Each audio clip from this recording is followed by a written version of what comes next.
Chapter 6 The Indian Gentleman. One winter morning, as Sara exited the seminary to begin her first round of errands, she stopped short at the sight of a large moving van pulled up at the curb of the townhouse next door.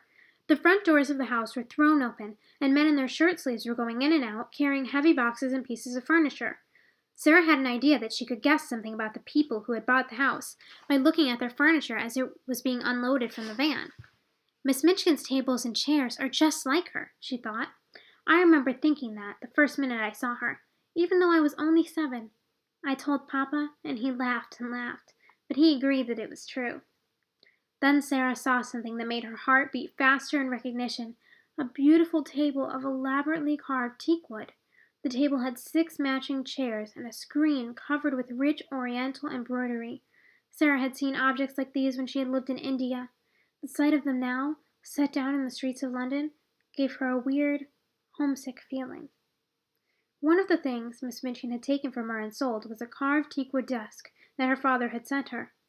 The table being carried into the house reminded her of that desk. "What beautiful things," she said. "They look as if they ought to belong to people with excellent taste. Everything looks rather grand and expensive. I suppose it is a wealthy family that is moving in next door. I wonder if they have children." Moving vans continued to arrive and be unloaded all day long. Several times it so happened that Sara had the opportunity of seeing things carried in. It became plain that she had been right in guessing that the newcomers were people of considerable means. All the furniture was well made and beautiful. A great deal of it had clearly been purchased in the Orient. Wonderful rugs and draperies and decorative ornaments were taken into the house. There were dozens of paintings and prints, and books enough for a large library. Among these things, Sara noticed a superb statue of the Buddha, housed in a splendid shrine. "Someone in the family must have lived in India," Sara mused. "They have grown accustomed to Indian things and like them. I am glad that they are moving next door. I shall feel as if they are friends, even if we never happen to meet." Just then, a carriage pulled up near the place where Sara was standing. It stopped in front of the house directly across the square from the seminary. This was the Large family's house and carriage. Sara quickly shifted her attention to the front door of the Large family's house, in anticipation of some happy event. Of course, Sara had no idea what the real name of what she called the Large family might be. She had invented her name for them, not because the members of the family were big. Indeed, most of them were little.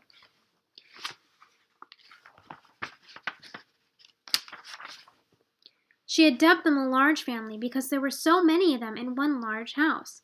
There were 8 children, in addition to a mother and father and grandmother.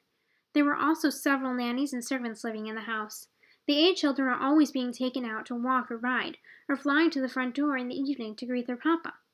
Or they were crowding about the nursery windows and looking out and laughing. In fact, the members of the Large family were always doing something enjoyable and suited to the taste of a large, moneyed family. Sara was so fond of observing them that she had given the children names out of books, quite romantic names. She called them the Montmorencys, when she did not call them by the Large family. The fat baby with the lace cap was Ethelbertal Beauchamp Montmorency.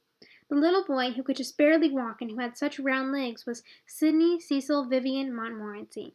Then came Lillian Evangeline Maud Morian, Rosalind Gladys, Guy Clarence, Veronica Anastasia, and Claude Harold Hector.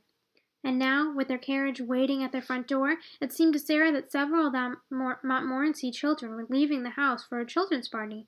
The girls, wearing white lace frocks with lovely satin sashes under warm coats, ran out of the house and into the carriage, squabbling for the best seats. Guy Clarence followed more slowly, since he was only about 5 and carrying a small wrapped gift very carefully in one hand. Sara was busy thinking about how cute little Guy Clarence was, with his darling round head covered with curls. She did not realize that Guy Clarence had noticed her standing there in her shabby dress and patched coat. Guy Clarence must have thought that Sara looked hungry. He did not know that what she really longed for was the warm, merry life his home held. He only saw Sara's thin face and thin legs and staring eyes and poor clothes. So he put his hand in his pocket and took out his new 6pence, the one he had just received for Christmas, and held it out to her. Here, poor little girl," he said. "Here is my 6pence. I will give it to you." All at once, Sarah realized that she looked to Guy Clarence exactly like the children of poor families that she had seen in the days when her father was alive, waiting on the sidewalk to watch her get out of her carriage. And she had given these children coins many a time. Sarah blushed bright red. For a second she felt as if she could not possibly bring herself to take the sixpence from that dear little hand. "Oh, no," she cried. "Oh, no, thank you. I must not take it, indeed." But Guy Clarence was not to be defeated in his act of charity. He thrust the sixpence into Sarah's hand. "Yes, you must take it, poor little girl," he insisted. "You can buy things to eat with it. It is a whole sixpence." There was something so sincere and touching in his face, and he looked so likely to be heartbroken if she did not take his coin, that Sarah realized she must not refuse him. To act as proud as that would be a cruel thing to do to Guy Clarence. "Thank you, my dear sir," Sarah said sweetly. "You are a kind, sweet, darling, generous boy." And as Guy Clarence scrambled joyfully into the carriage, Sarah hurried back to the seminary, trying to smile, although her eyes were shining through a mist of tears. She had known that she looked odd and shabby, but until that moment she had not known that she might be taken for a beggar. At the end of the day, Becky found her fellow prisoner of the Bastille in her attic cell, wrapping a new sixpence in a piece of narrow ribbon. "What's that for?" Becky asked. "It is a keepsake. I am making a necklace with it," Sarah answered simply. "It's an Indian gentleman that's come in to live next door, miss," Sarah said in her peculiar servant slang. She watched Sarah braiding the ribbon around the coin. "He's very rich, but he's ill, and the father of your large family is his lawyer. He's had a lot of trouble, and it's made him ill and low in his mind, all depressed like. He worships idols, miss. I seen an idol being carried in for him to worship. It was a statue of a man wearing a robe." Sarah laughed a little at this last bit of news. "I do not think that he worships that Buddha you saw," Sarah replied. "Some people like to keep them to look at, because the statues are very beautiful. My papa had one, and he did not worship it.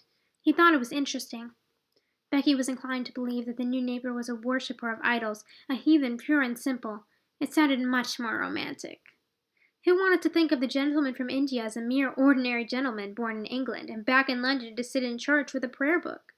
"I never lived next door to heathens, miss," Becky said excitedly. "I should like to see what sort of ways this gentleman has."